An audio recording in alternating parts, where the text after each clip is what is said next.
Euh, c'est quand tu veux. Bonjour à tous. Alors moi c'est Vincent.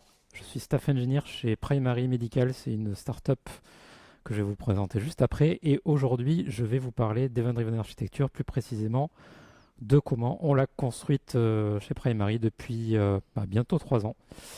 Et comment ça nous a amené à gérer la production notamment. Et quels sont les petits écueils qu'on a eus, comment on les a gérés. Mais surtout, je vais rentrer un petit peu plus dans le vif du sujet sur comment techniquement c'est fait derrière, puisque c'est quelque chose qu'on va demander. Voilà. Donc Primary, qu'est-ce que c'est? C'est un réseau indépendant de cabinets médicaux de médecine générale. Euh, Vous allez me dire, ça existe déjà, mais en fait, euh, ok, ça existe déjà, mais nous, on est différent dans le sens où notre façon de voir la médecine, c'est avec des patients qu'on suit sur le long terme, avec beaucoup de prévention. Voilà, on va les suivre plus longtemps et ce qui fait que normalement, ils seront en meilleure santé. Euh, et donc, c'est pour ça que ça a été créé Primary initialement. Après, on est différent également parce qu'on a des outils qu'on construit spécifiquement à la fois pour nos patients, mais aussi pour le personnel de nos cabinets médicaux, que ce soit les médecins ou les assistantes médicales. Et ce sont des outils qui reposent notamment sur de l'IA, bien évidemment. Voilà un petit peu ce que c'est Primary. On a 6 cabinets à Bordeaux, bientôt un septième cette année. Donc n'hésitez pas à être un peu curieux et à aller voir ce que ça donne en rentrant dans un de nos cabinets, si vous n'avez pas de médecin généraliste notamment. Alors aujourd'hui, j'ai choisi le format de plutôt live coding, mais c'est à la fois un retour d'expérience et un peu un deep dive de comment c'est fait le code derrière de notre event-driven architecture. Voilà, donc c'est un petit peu pour vous présenter ça. Et avant de commencer, bien sûr, mais qu'est-ce que c'est qu'une event-driven architecture pour remettre tout le monde un petit peu au même niveau? C'est une architecture dans laquelle il y a toujours 3 éléments. Il y a toujours un produceur, c'est un module métier qui va faire un travail, il va émettre un événement pour dire qu'il s'est passé quelque chose d'un point de vue métier. Il va le pousser dans un message broker en général. C'est un logiciel type RabbitMQ, Kafka ou autre. Euh, il va émettre ça dans des files d'attente euh, à destination de quelqu'un d'autre, mais il ne sait pas à l'avance qui c'est.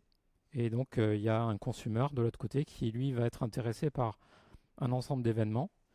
Il va venir s'abonner et de cette façon, à chaque fois qu'il y a un message qui part dans une file d'attente, le consumer qui est abonné à cette file d'attente va recevoir le message, va pouvoir le consommer et en faire quelque chose. Donc c'est vraiment ça, les driven architecture, c'est la capacité à avoir des modules séparés qui ne se connaissent pas et qui vont communiquer au travers d'événements. Donc c'est un super découplage dans une architecture en tout cas. Alors l'étude de cas que j'ai choisie pour vous présenter un petit peu comment ça marche chez nous, c'est la notification de salle d'attente, c'est-à-dire qu'en gros, qu'est-ce que c'est Un patient, il arrive chez nous, il va se présenter à l'accueil d'un de nos cabinets, et puis voilà, l'assistante le reçoit, prend ses coordonnées, et notamment note qu'il est arrivé à l'heure, et puis dans le logiciel médical, elle va le positionner en salle d'attente. Et nous, on va réagir à ce trigger-là, et on va envoyer une notification push sur le téléphone du patient pour lui dire veuillez vous installer confortablement et on lui pousse une fonctionnalité à nous qui est une fonctionnalité de gestion du temps d'attente. Donc ça lui présente combien il y a de personnes devant lui qui vont voir le médecin qui va consulter et puis quel temps il va devoir attendre. Alors si on se pose un petit peu devant un tableau blanc, qu'est-ce qu'on fera en termes de conception? Déjà, l'assistante, comme je l'ai dit, elle va juste ouvrir le logiciel médical, regarder l'agenda et puis elle va placer le patient en salle d'attente. Euh, et le logiciel médical, nous, on s'abonne pour justement voir tout ce qui passe dedans. Et donc, par exemple, quand un rendez-vous est planifié, on va recevoir un événement, ou alors quand un rendez-vous est annulé, ou alors quand un patient est arrivé en salle d'attente. Évidemment, je ne les ai pas tous mis, il y en a beaucoup, mais on peut se douter qu'il y en a un qui nous intéresse fortement pour implémenter notre cas d'usage, pour notifier notre patient. Alors si on reprend le schéma de tout à l'heure pour contextualiser dans notre cas particulier, qu'est-ce que ça donne? Ben, le producteur, c'est le logiciel médical, c'est lui qui produit l'événement. L'événement, il est poussé dans notre message broker. Alors, nous, c'est RabbitMQ, mais en fait, peu importe, l'usage, ce serait pareil, ce serait une file d'attente sur un autre logiciel équivalent. Et donc, il va falloir qu'on crée un consumer, donc on appelle aussi event handler, pour implémenter notre cas d'usage en s'abonnant à ce trigger-là, ce message-là. Donc, qu'est-ce que ça donne? On crée un event handler qui s'abonne à gauche à notre événement. Et dès que l'événement va arriver, il va le récupérer et on va être en capacité d'appeler un use case de notification qui va permettre d'envoyer sur le téléphone du patient ce message. Alors, cette partie-là de use case de notification, je ne rentrerai pas dedans parce que évidemment, ce n'est pas le sujet du jour. Ce sera déjà tout fait, on verra quand je serai sur la partie code. Alors, petit spoiler, sous cette apparente simplicité, on a juste un petit composant à rajouter, on a déjà des trucs qui sont tout faits, on a juste à s'abonner, c'est magique, c'est magnifique, mais en fait il y a quand même pas mal de complexité cachée derrière, donc je vais rentrer un petit peu dans le détail tout à l'heure, justement pour vous expliquer comment ça marche. Mais avant ça, j'ai besoin de contextualiser un peu ça dans son ensemble, et je vais vous en présenter un petit peu l'architecture du backend. Alors notre backend, c'est un backend super classique, c'est du Kotlin, du Spring Boot. Et on a fait le choix de faire un monolithe. C'est un choix très fort dès le départ de faire un monolithe et de ne pas partir sur la hype des microservices notamment. C'est un monolithe dans lequel, de manière très très bien rangée, on a des modules métiers. Donc par exemple gestion des comptes utilisateurs, gestion de tout ce qui est consultation rendez-vous, gestion de la prévention, etc., etc. Je ne vous les énumère pas tous, il y en a beaucoup plus, mais l'idée c'est un monolithe dans lequel il y a des briques très bien rangées. Et justement, on appelle ça plutôt des modules et on appelle ça plutôt un monolithe modulaire. Parce que justement, les séparations sont par domaine métier. Voilà, on a vraiment une séparation qui n'est pas du tout technique, qui est vraiment métier, c'est voulu. C'est un genre d'architecture qui est vraiment fait pour potentiellement plus tard pouvoir sortir un service et en faire un truc indépendant qu'on peut livrer de manière indépendante. Et alors, si on a besoin justement à un moment d'aller chercher des données d'un module à un autre, on serait tenté, vu que le code coexiste dans le même dossier, finalement, on serait tenté d'aller chercher directement dans le code une méthode qui est dans le module de consultation parce qu'on est dans le module de prévention et on en a besoin. Donc ça, évidemment, c'est complètement pas autorisé. C'est pas autorisé du tout. Et on s'en assure grâce à un module de Spring qui s'appelle Spring Modulite, qui est vraiment fait pour les monolithes modulaires, qui va nous permettre notamment de voir dans l'IDE qu'on est en train d'importer une dépendance à laquelle on n'a pas droit directement dans le code.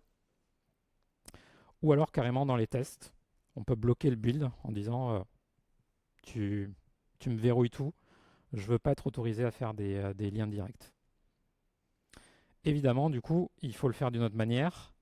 Et l'événementiel, c'est une très très bonne manière de découpler les choses. Ça tombe bien, c'est le sujet du jour. Donc on peut se dire que si le module de prévention veut s'intéresser à quelque chose qui est dans le module de consultation, ça pourrait être un événement, il pourrait s'abonner à un événement pour justement réagir dessus. Et de temps en temps, vous allez vous abonner à un événement, mais vous n'aurez pas assez d'informations et vous aurez besoin d'un complément d'informations. Donc comment on gère ça? On gère ça sous forme d'API. Donc on fait des appels internes d'API. Nous c'est de l'API GraphQL, mais ça pourrait être du REST, ça pourrait être peu importe la technologie. L'idée c'est de vraiment couper ce lien fortement à l'avance pour le cas où plus tard on pourrait séparer les choses. Alors allons-y.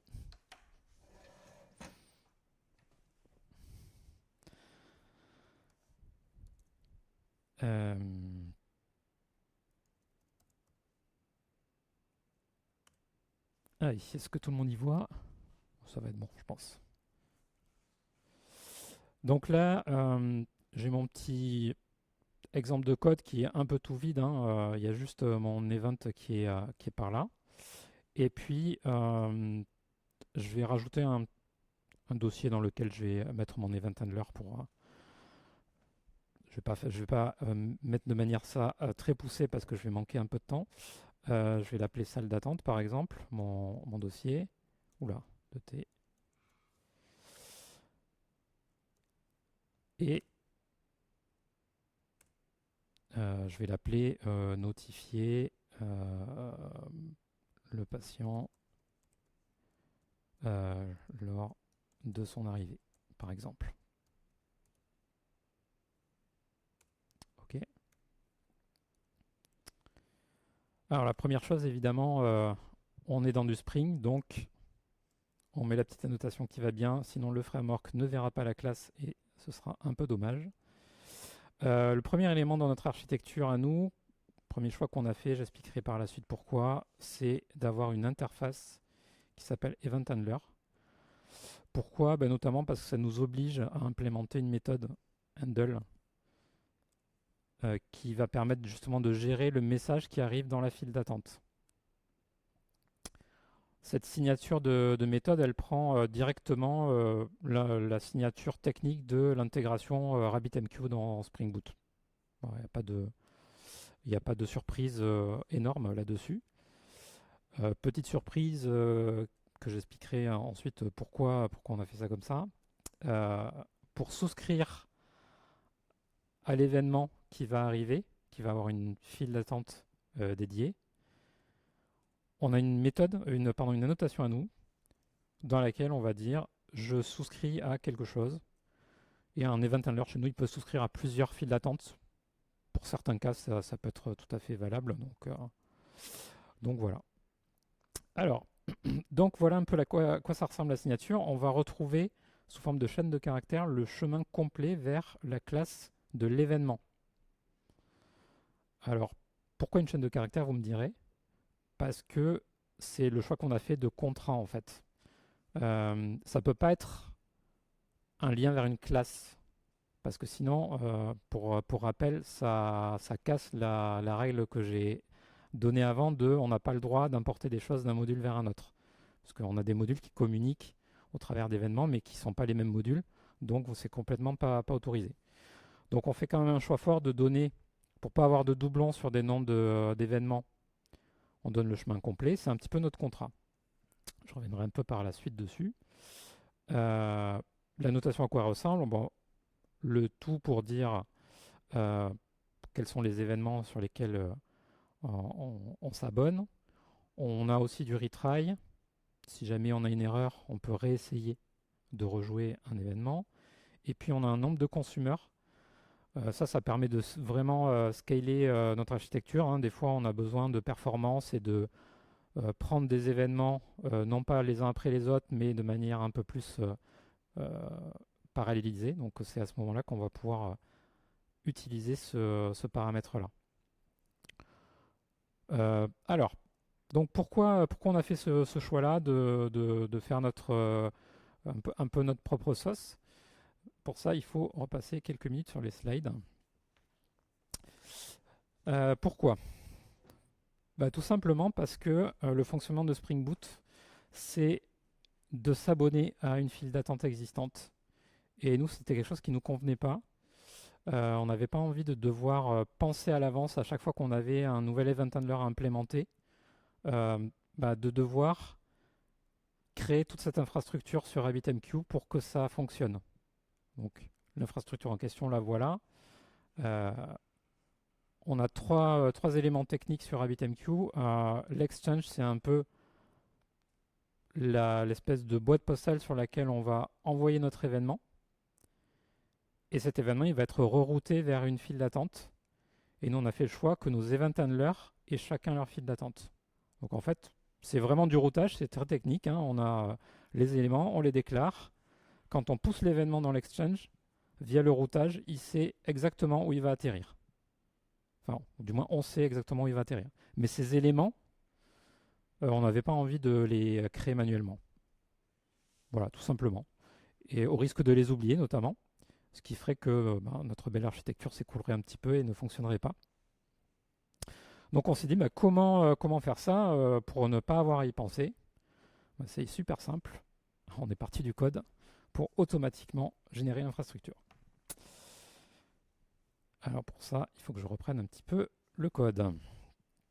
Alors comment ça marche? Comment on arrive de juste une structure comme ça avec un event handler et une annotation à quelque chose qui fonctionne?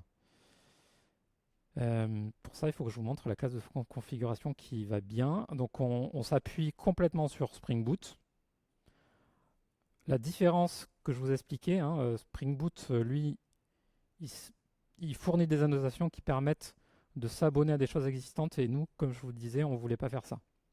Donc à partir de là, il faut renverser un peu la façon de faire et nous, on va juste accéder au registre qui permet d'enregistrer des choses dans Spring Boot pour, pour enregistrer nos classes automatiquement à partir de la façon dont elles sont déclarées. Donc pour ça, on a une classe de configuration Spring Boot, c'est quelque chose de très classique. La première chose qui n'est pas tout à fait classique, c'est on va implémenter une interface de l'intégration RabbitMQ dans Spring Boot pour avoir accès à une méthode qui nous donne accès au registre d'enregistrement programmatique des endpoints RabbitMQ en fait. Donc ce registre nous permet ensuite de programmatiquement rajouter des choses dedans. Donc on va scanner dans le contexte de Spring toutes les classes qui sont de type Event Handler. On va itérer dessus et on va créer automatiquement les trois éléments d'infrastructure dont je vous ai parlé, l'exchange, la queue et le binding entre les deux qui permet de faire le routage automatiquement. Donc c'est pas plus compliqué que ça. C'est juste que Spring le fait pour vous automatiquement, vous ne le voyez pas. Nous, on a choisi de le faire manuellement parce qu'on voulait le faire d'une certaine façon. Donc, je vous passe le code qui est un peu technique derrière, mais en gros, il n'y a pas de magie, quoi. On utilise les intégrations RabbitMQ de Spring pour faire tout ça. Donc ça, c'est comment ça marche. Ce qui est hyper bien, c'est que on n'oublie jamais quoi que ce soit, quoi. On développe un event handler, on n'a pas besoin de créer d'infrastructure. Vraiment, c'est un bonheur de travailler avec ça et donc ça marche super bien. Ce qui marche moins bien, c'est des fois on se trompe. Alors ça nous est déjà arrivé de nous tromper sur la chaîne de caractères que je vous ai montré qui permet de dire le contrat là. Si le truc auquel on s'abonne il n'existe pas et qu'on ne gère pas ça, c'est-à-dire ce qui s'est passé au tout début de la mise en place de notre architecture, il ne se passe rien justement. Alors nous, heureusement, ça touchait un composant vraiment très central et on a vu de suite qu'il n'y avait plus rien qui marchait et on s'est dit il y a un problème. Mais voilà, ça peut être silencieux et ça peut être un peu compliqué. Donc on a utilisé notamment ArcUnit pour dire abonne-toi à quelque chose qui existe et dès que ça n'existe pas, évidemment tu fais le build, comme ça peut permettre d'outrepasser ce problème. Alors, je vais aller jusqu'à la démo puisque on n'a pas terminé de coder enfin je n'ai pas terminé de coder la classe. Donc la première chose à faire, je reçois le message de ma file d'attente dans RabbitMQ. Je vais le récupérer.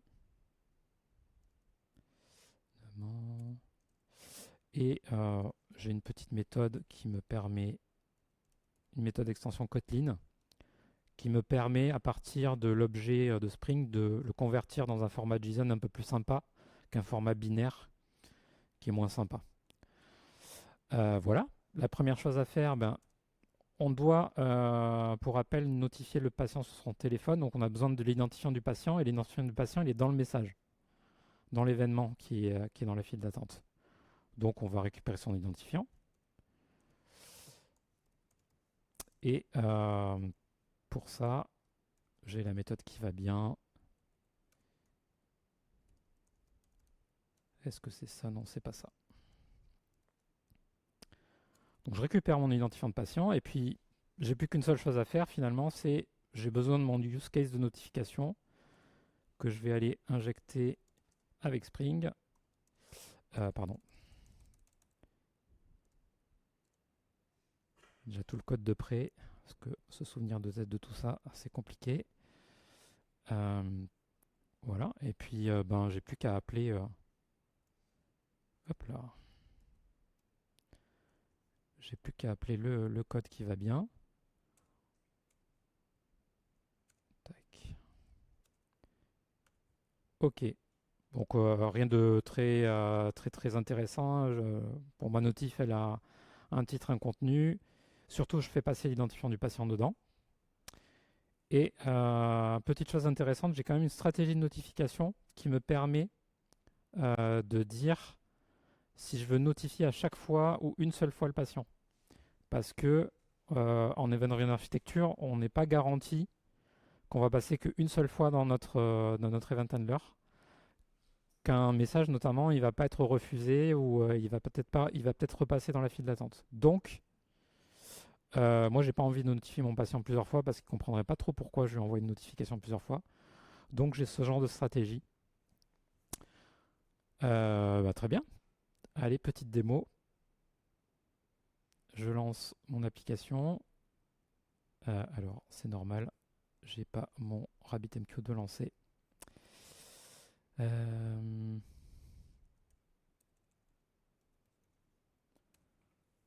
vais essayer de lancer. Désolé.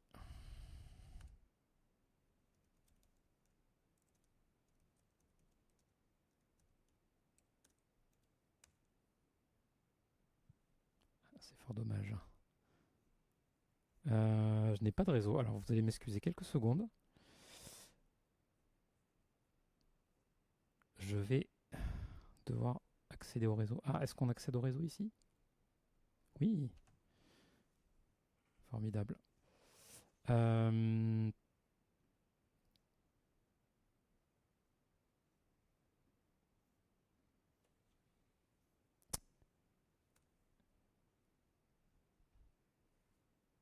Ok, c'est bon.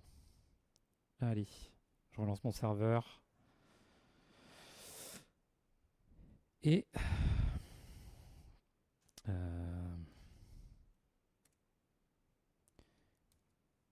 j'ai une petite commande de test qui me permet d'envoyer un message directement au bon endroit dans RabbitMQ pour que ça arrive.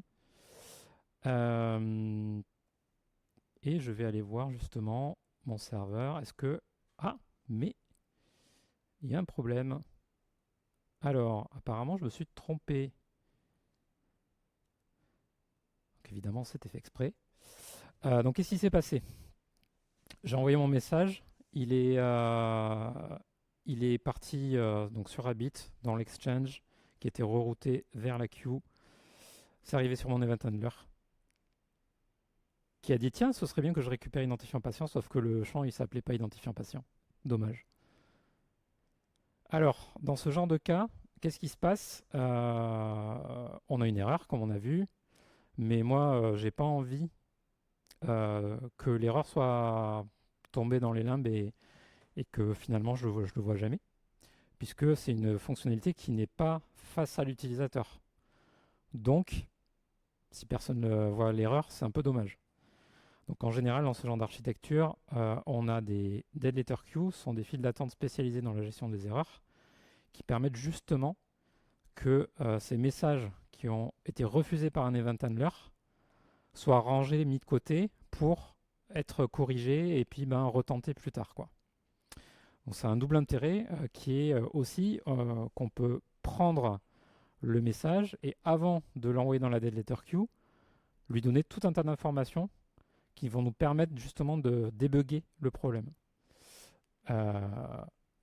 Et notamment, quand on a démarré cette architecture, au tout début, donc évidemment, dead letter queue, bien évidemment, qu'on a mis en place, il n'y avait pas de produit qui permettait de gérer les files d'attente dead letter queue avec RabbitMQ. Donc on a développé le nôtre à l'époque en 2023, donc on n'avait pas Cloud, etc. Donc il a fallu qu'on fasse notre travail comme des grands, et puis ça nous a permis de gérer correctement et finement ces files d'attente, en tout cas ces messages refusés. Donc on a la stack trace, on a le contenu des messages, on a tout un tas d'informations très sympas, dont par exemple quand l'événement qui a été refusé concerne un des rendez-vous qui a lieu dans un de nos cabinets, on a la date et l'heure, le cabinet dans lequel ça a lieu, et puis on a de quoi reconstituer les liens vers les logiciels, le logiciel médical et le logiciel qu'on a dans nos cabinets. Donc ça, c'est super cool pour débugger un problème. On a tout ce qui concerne le rejeu, évidemment. On peut voir si quelqu'un a déjà retenté de publier ce message. On a un lien vers notre APM aussi. Ça, c'est super parce que ça nous permet d'ouvrir l'APM et puis de voir là où est passé le code, évidemment, là où est l'erreur. On a un petit onglet avec les logs aussi. Super quand on fait de l'événementiel parce que ça pop dans tous les sens et on ne sait pas ce qui se passe, mais là on peut savoir ce qui se passe. Donc les avantages, bien évidemment, comme je l'ai dit, pas de perte d'erreur. Vraiment, vous avez plus de failles dans le système, enfin plus de failles. En tout cas, c'est impossible d'oublier une erreur, de passer à côté. Évidemment, le rejeu, il est à volonté. Vous allez corriger le problème, ou alors tenter de le corriger, et puis vous allez rejouer cet événement. Il va repasser, et peut-être qu'il sera refusé pour une autre raison, parce que vous avez mal corrigé. Vous allez itérer, et puis finalement, il va être consommé correctement par l'event handler. Et ça va être plutôt cool. Les avantages de cette solution, là, c'est l'observabilité. On a une observabilité à 360. On a les logs, on a les traces, on a vraiment tout dans les mains pour corriger correctement le bug. Alors les inconvénients, parce qu'il y en a évidemment, c'est développement spécifique. Mais aujourd'hui, alors quand j'ai préparé la presse, dans ma boîte, on n'était pas autant à fond sur Cloud. Aujourd'hui, honnêtement, ça prend tellement peu de temps de générer un outil comme ça, maison. C'est tellement simple que ce serait dommage de s'en priver, encore plus qu'avant. Dans les inconvénients, il y a l'idempotence. On rejoue, machin. Il faut penser à cette notion de on va refaire les choses. Peut-être que les side effects, on n'a pas envie qu'ils soient refaits systématiquement, que ce soit de l'enregistrement, de l'envoi sur des téléphones ou quoi que ce soit. Ça, il faut y penser. Alors, je vais rentrer un petit peu dans la partie intégration d'EdLetterQ. C'est quelque chose qui, en tout cas dans RabbitMQ, est super simple à faire. Alors. Et pour ça, évidemment, ça se passe encore dans de la configuration. Je vais revenir un petit peu sur la configuration de tout à l'heure. Donc, plusieurs éléments. Déjà, une DeadLetterQ, c'est une file d'attente, comme une autre en fait. C'est juste qu'elle est un peu spécifique, mais techniquement, c'est la même chose. Donc, on a des bin Spring qui permettent de déclarer la queue, l'exchange, le binding de la DeadLetterQ. Parce que nous, on a fait le choix d'en avoir une seule pour tout. Il y a des boîtes qui choisissent par exemple de faire une DeadLetterQ par file d'attente. C'est des choix. Voilà, nous, on a fait le choix de simplifier un peu la chose. Et puis, donc, comment on fait pour que les files d'attente soient au courant que ça doit partir dans une DeadLetterQ? C'est quand on les déclare tout simplement. Pareil, ce sont des bins au final, Spring. Et ce sont des files d'attente. C'est juste qu'elle va avoir deux arguments, xDeadLetterExchange et xDeadLetterRoutingKey. En tout cas, pour RabbitMQ, c'est comme ça que ça fonctionne. Et c'est automatique. Vous n'avez rien d'autre à faire. La seule subtilité, c'est que cette file d'attente, si elle a déjà été créée sans ce format-là, il faut d'abord la supprimer avant de... Vous ne pourrez pas la modifier, en fait. Petite subtilité à savoir. Mais voilà, c'est aussi simple que ça.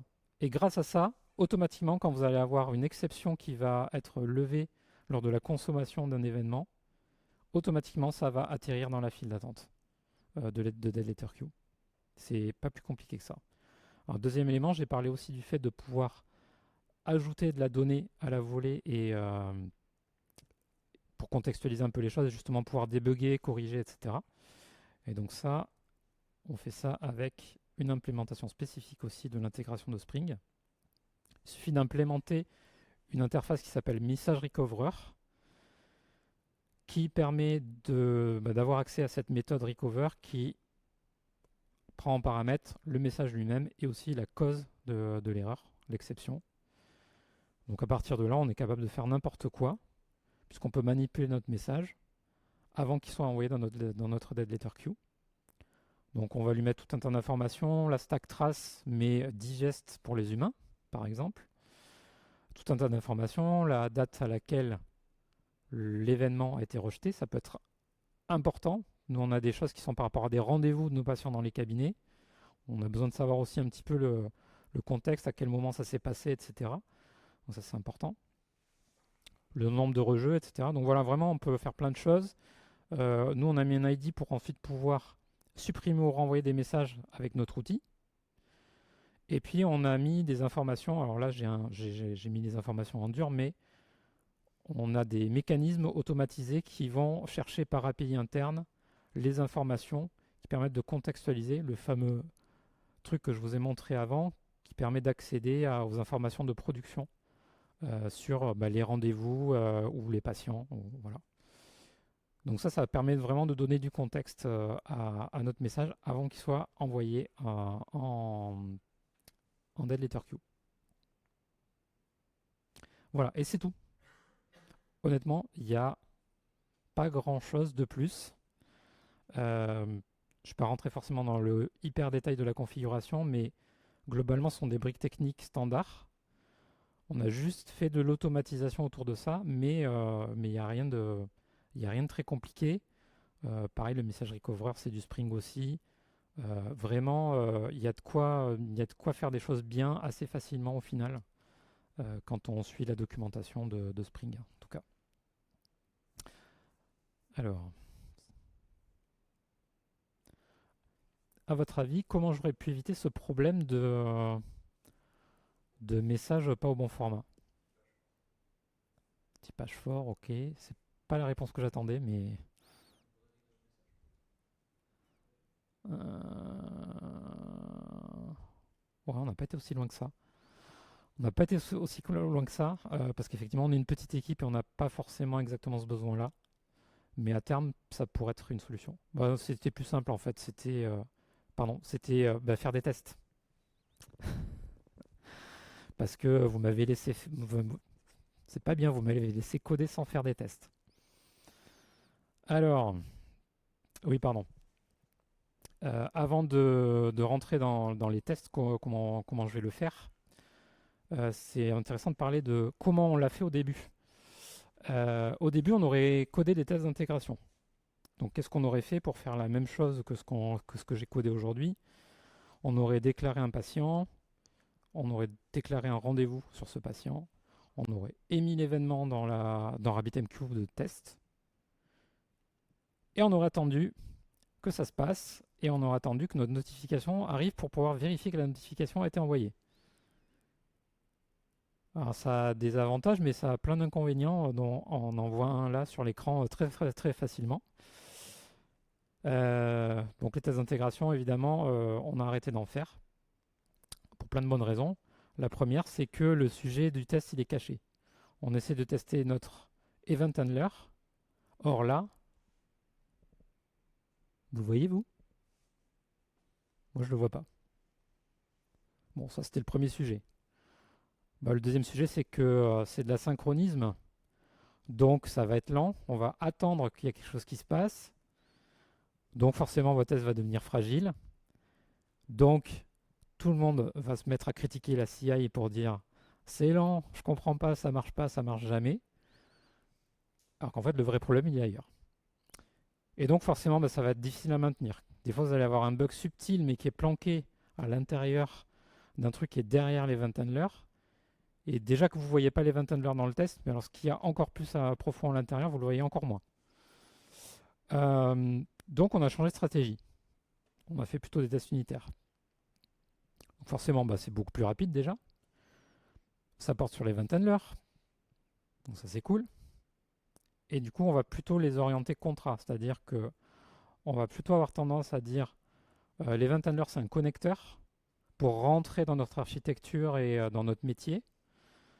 Donc finalement, on va peut-être juste le tester en tant que connecteur, c'est-à-dire l'isoler de ses dépendances, moquer par exemple notre use case de notification et dire ce que je veux tester, c'est juste que quand j'ai le bon format d'event qui arrive, ça marche bien, et quand j'ai pas le bon format, en fait, je suis censé lever une exception, quoi.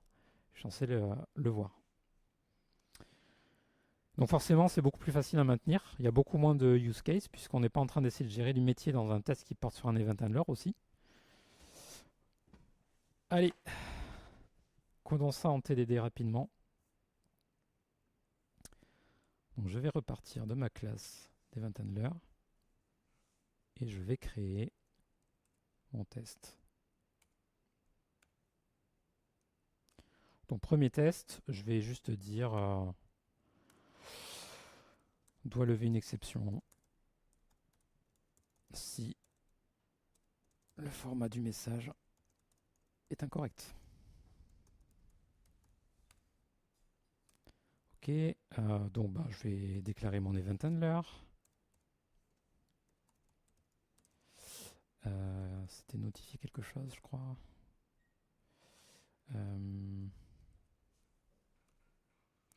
Ok, et puis, comme de toute façon, je vais moquer la dépendance. Voilà, je vais appeler ma méthode handle pour dire j'envoie mon message dedans.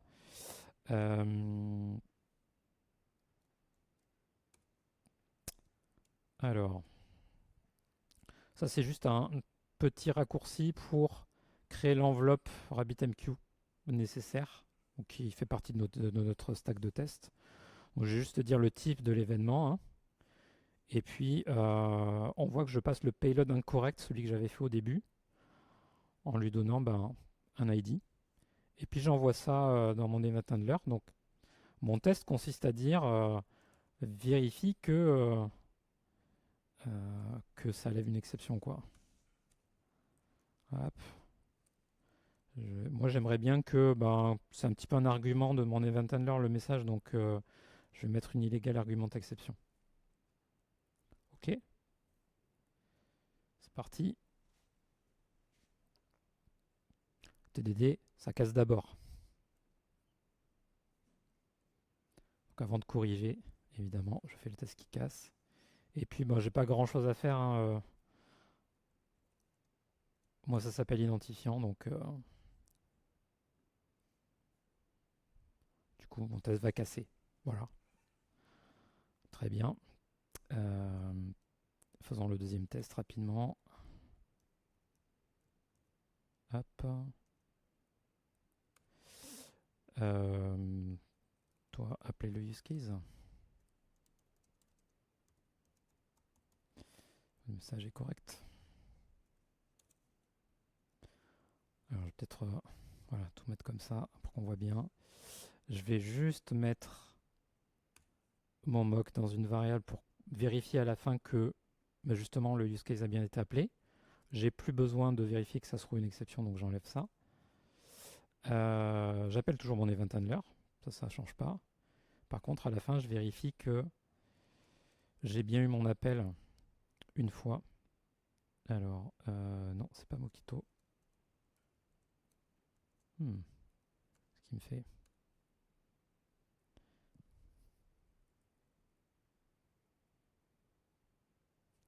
Je ne le vois pas. Ah, le voilà.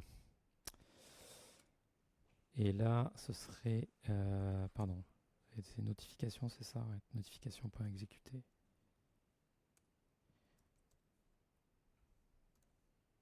Ok. Voilà, je vérifie juste que quand le format est bon, ça passe dedans. Et par contre, celui-là, c'est pas le bon.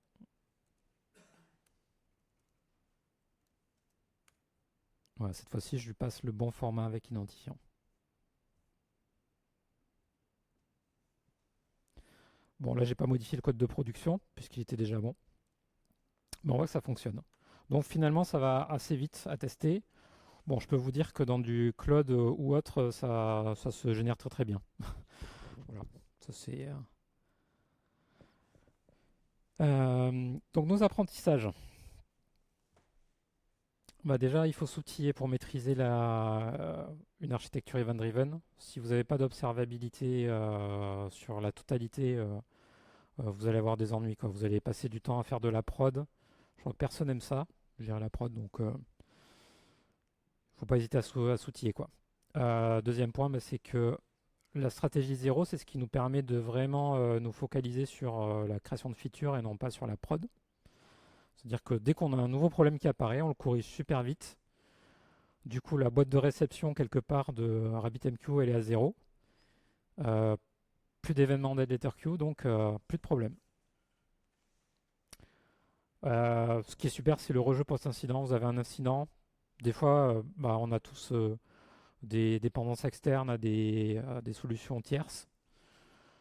Et bah, quand vous avez des soucis sur ces choses-là qui ne sont pas chez vous, ben, finalement, vous allez avoir un morceau de service qui va tomber. Donc, vous allez forcément avoir des échecs. Donc vous allez avoir des choses en DeleterQ. Ça peut un peu s'empiler. Mais en fait, c'est pas grave parce que plus tard, vous pourrez rattraper tout ça. En rejeu post-incident, c'est génial. Vous pouvez avoir des centaines de messages des fois. Et en fait, ça se reprend très très bien. Donc ça, c'est super chouette dans ce genre d'archi, je trouve. Bon, bah voilà, les tests orientés contrat, on a commencé en faisant des tests d'intégration. C'était une très très mauvaise idée. Voilà, ça nous a occupé pendant un long moment. Et puis bah, finalement, on a réussi à tout remigrer dans des tests unitaires et c'était une très bonne idée. Et ben merci de m'avoir écouté. Si vous voulez me faire un feedback, vous pouvez scanner le QR code ici. Vous avez le code de la démo aussi sur GitHub. Et bah, je vais pouvoir répondre à vos questions si vous en avez. Ouais.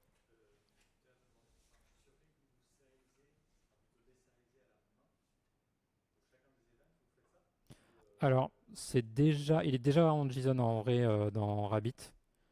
Donc c'est juste le passer dans un format exploitable avec la librairie Jackson de Spring. C'est pas.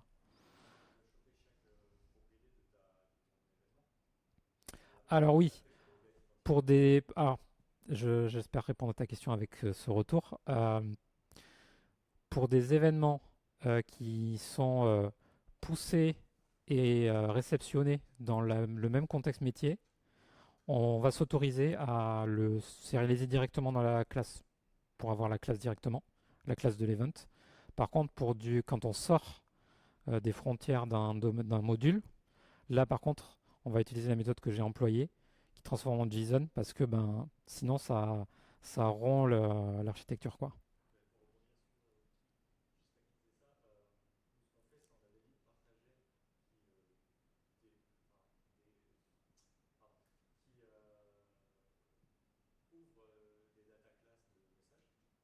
Ok.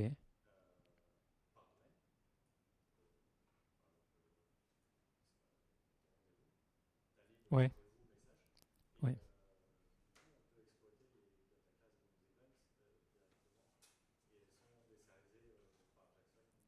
Ok.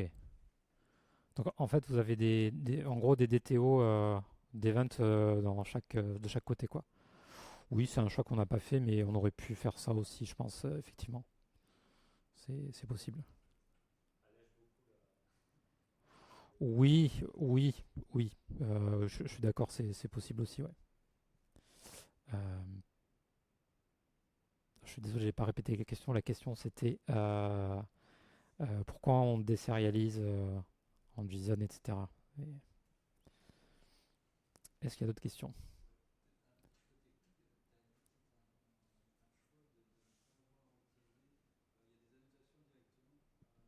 Ouais.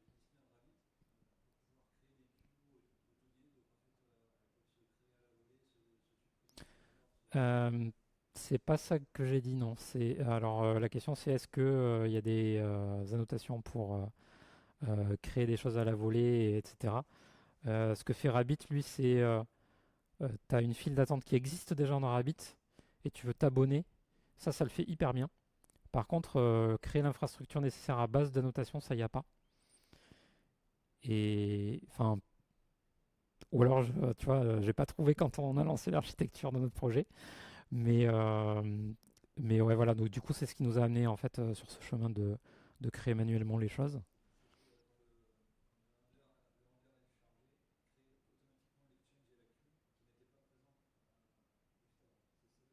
Ouais, c'est ça. C'est ça. En fait, quand l'appli se lance, c'est de la configuration donc Spring qui se lance. Donc en fait, ça va automatiquement scanner tout ce qui n'est pas encore déclaré et qui va le déclarer automatiquement du coup.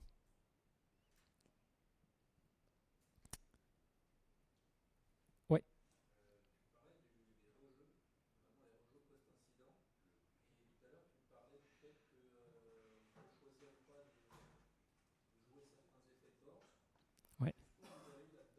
Ah, très, très intéressant. Ah,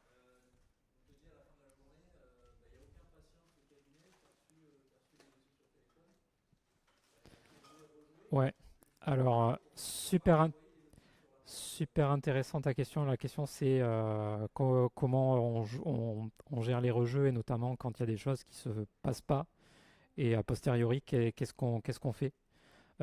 Justement, c'est un sujet dont j'ai pas parlé là, par manque de temps notamment, mais on a des choses un peu plus poussées que j'ai pas montré de limite de temps. C'est-à-dire qu'en gros, alors pas dans le code de la démo malheureusement, je l'ai pas mis dans le code de la démo, mais on a sur notre annotation le moyen de dire euh, sur cette, euh, sur cet event handler en fait, tout ce qui va être joué a posteriori à partir de telle date, ça va être considéré comme obsolète quoi. Ce qui fait que l'event, il apparaît toujours mais il est en rouge avec marqué en gros tu as dépassé l'heure. Alors, on l'a fait parce que en fait on le faisait nous, on la faisait nous cette analyse de regarder systématiquement la date du rendez-vous quand il y en avait un, etc. Quand il y en avait une, pardon. Et c'était pénible. Et notamment quand on avait un ensemble d'erreurs avec une liste un peu longue, ça nous arrivait de devoir prendre un élément par un élément pour essayer de regarder, etc. Là, quand on a une liste de 10 éléments et que dedans il y en a 3, on sait qu'ils sont déjà obsolètes. Ceux-là, on va dessus, on les supprime et ensuite on fait renvoyer tous les autres. Et avant, on faisait vraiment du traitement manuel unitaire, quoi. On allait traiter un élément par un élément parce qu'on manquait de cette granularité justement de visibilité sur ce côté obsolète ouais, des événements. Effectivement, par exemple, la notification de salle d'attente qui existe réellement dans la vraie vie chez nous. Oui, bah, effectivement, si elle n'est pas passée la première fois, tu vas pas la rejouer, quoi. Parce que les patients, ils restent pas longtemps en salle d'attente, donc ça n'a pas d'intérêt. Yes.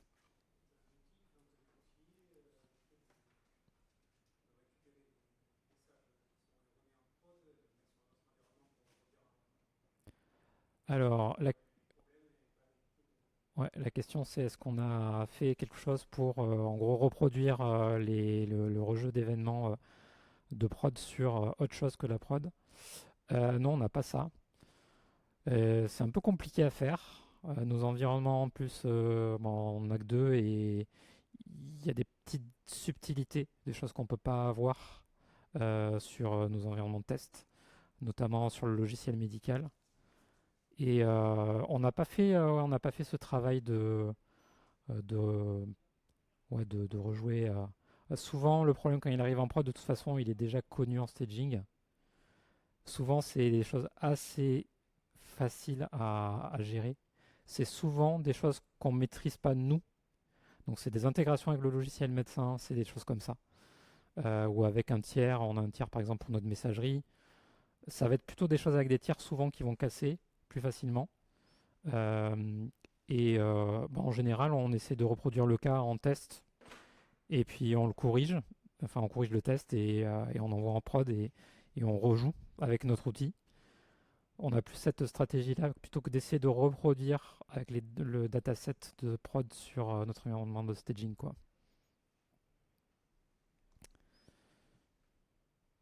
Ouais, ouais. Ouais, alors oui, la question c'est est-ce que les noms d'événements sont extrêmement longs et est-ce qu'on n'aurait pas pu simplifier? Très probablement. Euh, on n'est très certainement pas sur une version définitive de notre contrat. Aujourd'hui, le contrat est dans la tête des devs, mais on n'est que 5 devs dans l'équipe. Très certainement qu'on ne va pas grossir l'équipe là dans les prochaines années. Mais à terme, si on grossit, mettons, si on doublait l'équipe, effectivement, ça va être plus difficile que tout le monde ait dans la tête tous les événements qu'on a dans tous nos contextes métiers là. Donc peut-être qu'à terme, on aura justement, je ne sais plus qui c'est qui a évoqué le sujet d'avoir aussi un catalogue d'événements peut-être, et du coup, le contrat sera peut-être pas identique pour faire tout ça. Mais ouais, l'idée de départ de faire un truc un peu long, c'était pour avoir aucun problème d'unicité, il n'y a pas 36 solutions. En Java, tu peux pas mettre deux choses qui s'appellent pareil. Donc voilà, c'était le choix de simplicité, mais effectivement, je suis d'accord, il est pas foufou non plus, quoi.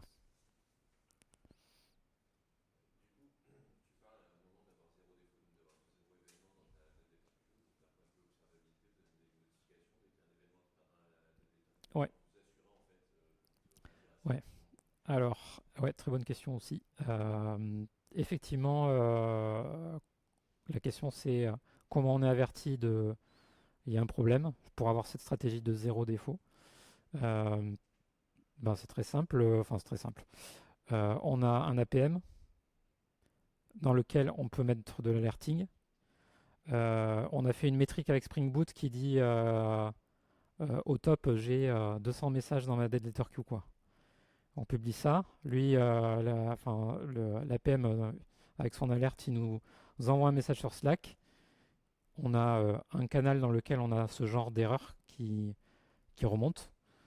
Donc tout ce style de gestion d'erreur, en fait, on le gère dans ce canal Slack et en fait, on est 5 et il y a 5 jours dans la semaine et donc en fait, on est chacun de prod un jour dans la semaine. Donc on a un regard un peu plus incisif ce jour-là sur ce canal Slack et puis on va corriger automatiquement dès qu'il y a un problème quoi. En fait, c'est le seul moyen qu'on a trouvé pour à la fois avoir une personne de prod, ça permet que les autres en fait ils n'aient pas à switcher de contexte sans arrêt. Ça peut devenir infernal. Et puis ça permet aussi effectivement de réagir de suite. On remet à zéro de suite et le problème s'intensifie pas parce qu'en fait tu laisses deux trois problèmes arriver. Tu vas en avoir un, tu vas en avoir deux, tu vas en avoir trois. Ils vont être mélangés. Donc là, ça commence à devenir un peu plus confus, quoi. Tu sais pas trop quel est ton problème. Tu en as plusieurs, alors qu'en fait, tu n'en as qu'un seul ou deux que tu traites à- de suite. C'est beaucoup plus simple à gérer, quoi. Pour, euh, pour le cerveau, en tout cas, c'est beaucoup plus, plus facile.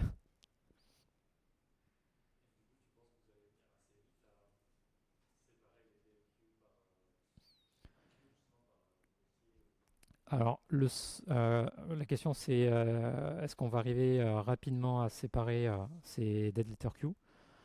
Honnêtement, pour l'instant, le seul besoin que je verrai, c'est comme notre outil n'est pas backé par une base de données, en fait, on va systématiquement lire la dead letter queue. Donc, quand tu as beaucoup de messages en dead letter queue sur des gros incidents, ça peut devenir un peu problématique. On a des comportements des fois un peu bizarres de RabbitMQ, puisqu'il faut qu'on lise les messages. Donc, le seul truc que je verrai, c'est ça. Mais si tu as un incident et qu'en fait c'est sur une file d'attente et que tu as 1000 messages sur une file d'attente, bah, en fait on aura le même problème en ayant séparé aussi. Donc je sais pas. Je sais pas te dire. Aujourd'hui c'est le seul problème qu'on a, ce problème de tout mettre à un seul endroit et le lire systématiquement et avoir des petits problèmes de perf quand il y a vraiment beaucoup d'événements. Mais honnêtement sur 3 ans, des vrais gros incidents, on n'en a pas eu beaucoup. On en a eu 2 voire 3. Ah, le seuil, c'est bah, au-delà de. Allez, ça se passe entre 500 et 1000 messages, quoi. Alors, en termes de volumétrie, pour vous représenter un peu les choses, nous, on a 10 cabinets ouverts. En termes de patientèle, il faudrait que je refasse un peu les chiffres, mais je pense qu'on doit être dans les 50 000 patients, quelque chose comme ça. Après, en termes de consultation, je crois qu'on a euh, passé par exemple, du début de l'année à là, on a fait 60 000 consultations à peu près dans nos cabinets. Donc tu vois à peu près la volumétrie que ça représente. C'est pas une volumétrie de dingue, clairement. Donc quand on a des incidents, bah forcément, on a quand même des messages. Mais chez un médecin, c'est quoi? C'est tous les quarts d'heure, tu vois. Il se passe un truc tous les quarts d'heure en vrai. C'est pas en continu, c'est pas un flot continu. C'est plus effectivement au quart d'heure à peu près que ça se passe, les choses. Oui.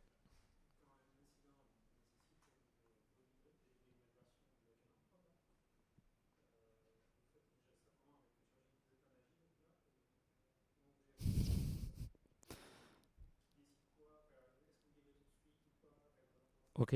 Donc la question c'est comment on gère les relivraisons de corrections comme ça, de correctifs rapides, et comment on est, est-ce qu'on est en agile, etc.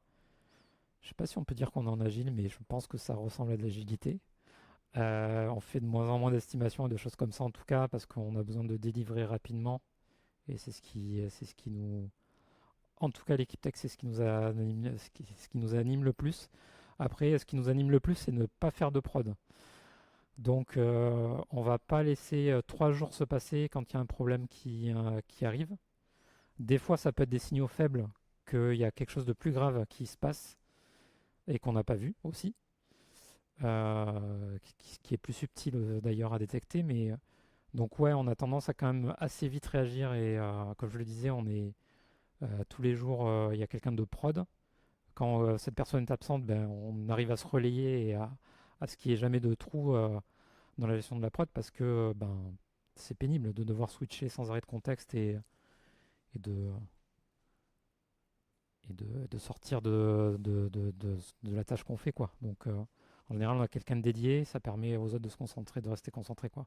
Mais ouais, en tout cas, ouais, on corrige vite et on est backé par notre CTO notamment pour faire ça, quoi. Ah oui, pardon. Et après, oui, pardon, j'ai zappé cette partie-là, désolé. En termes de continue deployment, ben, en fait, on va pousser. Ben déjà, comme je disais tout à l'heure, un correctif, on va souvent écrire le test qui met en avant le problème. On va corriger, enfin, on va produire le test jusqu'à ce que ça casse exactement pareil qu'en production. On va corriger. Et une fois qu'on a ça, on n'a pas vraiment besoin de retester en tant que tel sur notre plateforme de test. Parce que notamment, on n'a peut-être pas le même cas qui s'est passé sur notre environnement de test. Et en plus, on a notre outil. Donc en fait, on va effectivement corriger, pousser d'environnement en environnement. Donc d'abord en test et après en prod. Et avec l'outil, on repasse. Et puis on itère. Si jamais c'est pas bon, bah, en fait, on réitère jusqu'à ce que ça passe. Mais la plupart du temps, c'est pas vraiment un problème.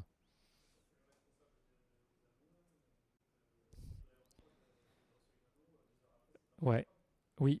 Alors on fait plein de livraisons en prod où en fait il se passe rien visuellement pour les utilisateurs parce que comme on est en zut, j'ai perdu le mot.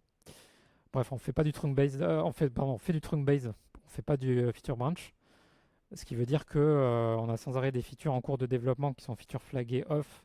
Donc en fait, on fait des livraisons continues, mais ça se voit pas tant que c'est pas fini quoi. Donc voilà. Donc bah oui, au milieu de tout ça, des fois il y a des correctifs qui, pour le coup, vont se voir, mais, euh, mais voilà.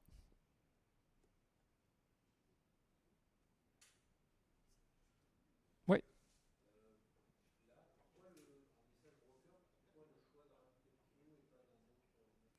Alors là aussi, ouais, très bonne question. Pourquoi on a choisi RabbitMQ et pas un autre? Eh ben, en 2023, je suis arrivé, j'étais le premier dev dans la startup.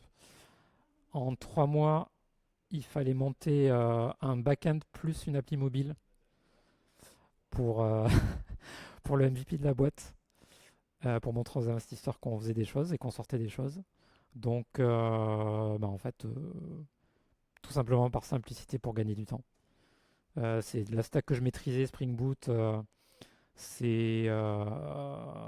c'est toutes les technos que je maîtrisais. RabbitMQ, je connaissais déjà. Je savais que pour faire de l'événementiel, ça marchait bien. Je savais qu'il y avait de la Deleter Queue pour gérer les erreurs. Je savais tout ça. Donc, c'était le choix de la simplicité, clairement. Donc, est-ce qu'on reviendra un jour dessus? Peut-être. Peut-être quand on scalera beaucoup. Je ne sais pas. Encore que, honnêtement, aujourd'hui, ça marche très bien. On a déjà eu des problèmes de scale qu'on a réglés. Par exemple, en introduisant la notion de consumer qui est de base dans Spring, qui n'était pas dans notre implémentation custom qu'on avait fait forcément, et qu'on a juste rajouté pour gagner justement un petit peu en volumétrie de traitement sur certaines queues qui sont quand même assez sollicitées. Euh, mais en tout cas, ouais, Rabbit, c'est vraiment le choix de la simplicité pour résumer. Euh,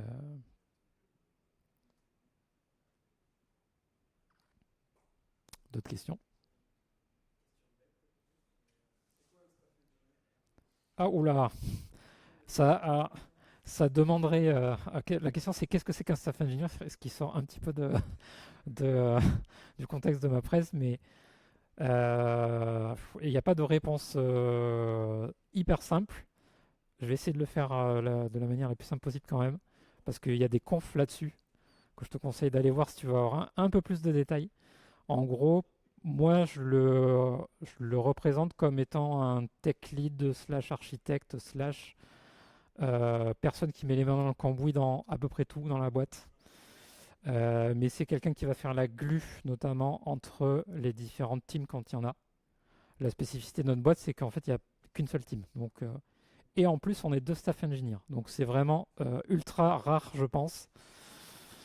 Voilà. C'est- dans l'hypothèse où notre boîte va grossir, je pense que ça aura beaucoup plus de sens d'avoir effectivement un staff engineer. Mais aujourd'hui, on fait staff engineer, mais dev aussi, quoi, du coup.